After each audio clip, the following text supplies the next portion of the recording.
చరిత్ర చెప్పందంటే అటువంటి తెల్లారబోదు పొద్దుకోబోదయ్యా 7 ఆవడబోయి ఎల్లవ్వ తల్లి కథ నన్ను అంటారు.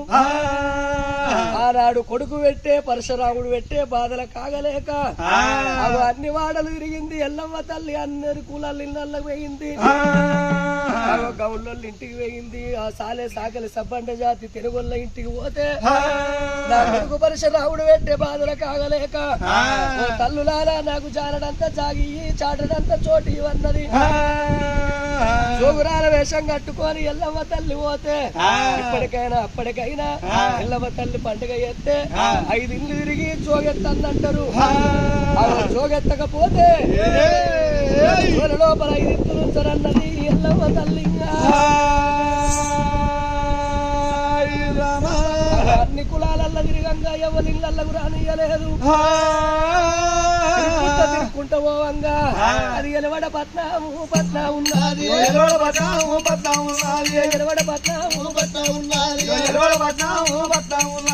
ఎలవడ పట్నం అంటే అర్జునుడు రంగమాదిగ వాళ్ళు వాళ్ళ దగ్గరికి అన్నపోతే వాళ్ళన్న నన్ను జాగడుగుతారా అని మాదిగ మాదలింకు పోతారి దగ్గరికి వచ్చి అన్నా నా కొడుకు పెట్టే పరశురాముడు పెట్టే బాధ కాగలేక జాగుంటానన్న పోలే వాళ్ళు దేగల్లో అయ్యిండ్రు. ఓ తల్లి ఎల్లవను ఆడిబిడ్డోల మా ఇంటికి వచ్చినవు, ఇక రమ్మని మరి నీ కొడుకు పెట్టే పరశురాముడు పెట్టే బాధలు కాగలేక అటువంటి వచ్చినవు గాని నువ్వు ఎక్కడున్నావని తెలితే మా ప్రాణం తీస్తాడు రమ్మా అని లంద గోలాల కాడికి తీసుకుపోయి తల్లి ఎల్లబోయి గోలం లోపల నువ్వు వండుకో మీదికెళ్ళి తాటికమ్మ పెడతామనటల్లకు అగో సరే మంచిదా అని ఒరే పరశురామా ఇక నీకు దొరకరా, నీ తాతకు దొరక, నీ ముత్తాతకు దొరకరా పరశురామా 24 ఏళ్ళు ఎల్లరాక ఇల్లంతా గోలములకెళ్ళి రానా అని అంతకు ముందు నేర్చింది పునీత మంత్రాలు, పెరగంగా నేర్చింది పేరుగల్ల మంత్రాలు.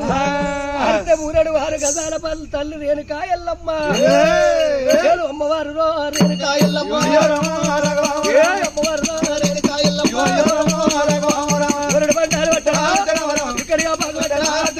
ఆటలు మంత్రాలు ఎల్లెల్ల వేదాలు అడుగుతా ఉన్నారు అమ్మవారి ఎల్లమ్మ గడ